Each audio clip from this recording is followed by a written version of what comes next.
इसमें ये है कि यह एक सेकेंडरी सेल का कार्य करेगा, द्वितीयक सेल का। आप सभी को पता है कि आज मोबाइल से लेकर गाड़ियों में भी सेकेंडरी सेल का यूज किया जा रहा है। सेकेंडरी सेल का मेन ये होता है जिससे आप पुनः चार्ज कर सके, जो चार्जेबल हो, एक बार डिस्चार्ज हो पुनः आप चार्ज कर पाए, रिवर्सिबल रिएक्शन जिसमें होती है उसे कहते हैं सेकेंडरी सेल। अर्थात lead storage battery is a secondary cell and electrochemical cell. एक विद्युत रासायनिक सेल है which is create electric current by chemical reaction, यानी यह एक रासायनिक क्रिया के द्वारा विद्युत उत्पन्न करता है, यानी विद्युत ऊर्जा उत्पन्न करता है। डायग्राम बनाना बहुत सरल है। मैंने एक छोटा सा इसका यहाँ पर प्रारूप बनाया है। एक सेल ये बना हुआ है, वन ये जो लेड स्टोरेज बैटरी का प्रारूप आपके सामने बना है। आप सेल में तो जानते हैं 3 चीजें अनिवार्य होती हैं। पहली बात क्या होना चाहिए, एक पात्र होना चाहिए, दूसरा उसमें क्या भरा होना चाहिए, इलेक्ट्रोलाइट भरा होना चाहिए, वैद्युत अपघट्य भरा होना चाहिए। तो आपके पास ये पात्र है, यहाँ पर H2SO4 है, 38% रहता है। इसकी जो आवेश का घनत्व है, चार्ज डेंसिटी है, वो 38% है।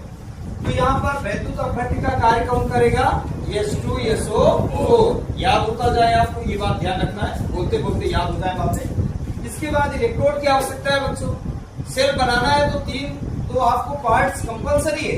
एक पहला हो गया कि आपको पहले तो एक पात्र चाहिए, दूसरा उसमें क्या चाहिए आपको, कंटेनर के बाद दूसरा चाहिए वैद्युत अपघट्य, और तीसरा बच्चों आपको चाहिए इलेक्ट्रोड्स।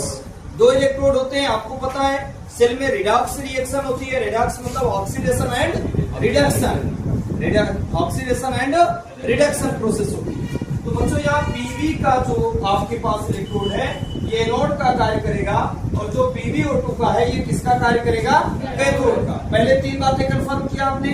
पात्र लिया, उसके अंदर हमने क्या भरा, 38% H2SO4। तीसरी बात हमने क्या किया, 2 इलेक्ट्रोड लगाए।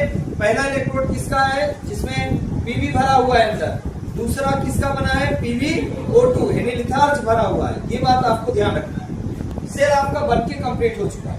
अब चूंकि हमें बैटरी बनाना है, तो बैटरी का मतलब व्यापारिक रूप में यूज करने के लिए, तो उसके लिए हम क्या करते हैं कि यहाँ पर या तो हम कितने जोड़ दें, सेल 3 जोड़े, या तो हम कितने जोड़े, 6 जोड़े। तो 3 सेल यदि मान लीजिए हमने सेलों को जोड़ा तो हमारे पास कितना मिलेगा, यानी एक सेल से 2.0 वोल्ट आपको क्या मिलता है, इलेक्ट्रोमोटिव फोर्स वाली बैटरी तैयार होती है। तो यहाँ पर आपको क्या करना, 3 जोड़ा तो 6.0, और यदि आपने 6 ही जोड़ दिया तो 6 ऊर्जा क्या हो जाएगा, 12, यानी 12 वोल्ट वाली बैटरी तैयार हो जाती है।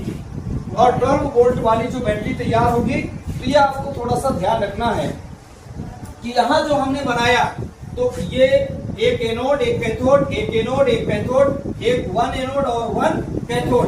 कितने सेलों को मैंने यहाँ पर जोड़ा, हाँ 3, 1, 2 और 3। बीच में पात्र में मैंने क्या भरा, यहाँ भी H2SO4 साफ साफ लिखा है 38%। अर्थात इसकी स्ट्रक्चर बहुत इजी। पहले तो आप समझ लीजिए, एक पात्र मैंने लिया, वो कठोर प्लास्टिक का होगा, हार्ड प्लास्टिक का है। उसके बाद क्या करेंगे, इसके अंदर हमने 38% चार्ज डेंसिटी वाला क्या भरा है, H2SO4। उसमें हमने इलेक्ट्रोड्स को डुबा दिया। इलेक्ट्रोड्स को डुबाया तो इलेक्ट्रोड कौन कौन से, anode cathode, anode cathode, anode और कैथोड।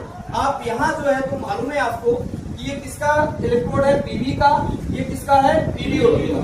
यानी पीवी इलेक्ट्रोड किसके रूप में कार्य करेगा, एनोड के रूप में। PbO2 इलेक्ट्रोड किसके रूप में कार्य करेगा, कैथोड के रूप में। और ये पूरी सेल आपका कंप्लीट हो जाता है। ये सेल आपका कंप्लीट होगा। यानी एक लेड स्टोरेज बैटरी को बनाना बहुत सरल है। 3 बातें सेल की ध्यान रखना है और पूरा इसमें लिख देना। इलेक्ट्रोड जरूर आपको याद होना चाहिए। कौन से इलेक्ट्रोड हम लेंगे, एनोड के रूप में पीवी और कैथोड के रूप में PbO2। इसमें क्या होता है, ग्रिड्स होती है, जालियां होती है। उन जालियों में जैसे एनोड वाली जाली में आपको पीवी भरना है और कैथोड वाली जाली में PbO2। और इसकी स्ट्रक्चर यहाँ से कंप्लीट हो गई। जो रासायनिक समीकरण होगा वो अगले वीडियो में आपको बता देंगे, ठीक है ना। अगले वीडियो में अभी आपको रासायनिक समीकरण और इसकी पूरी डिस्चार्जिंग और चार्जिंग प्रोसेस नेक्स्ट वीडियो में आपको बताया जाएगा।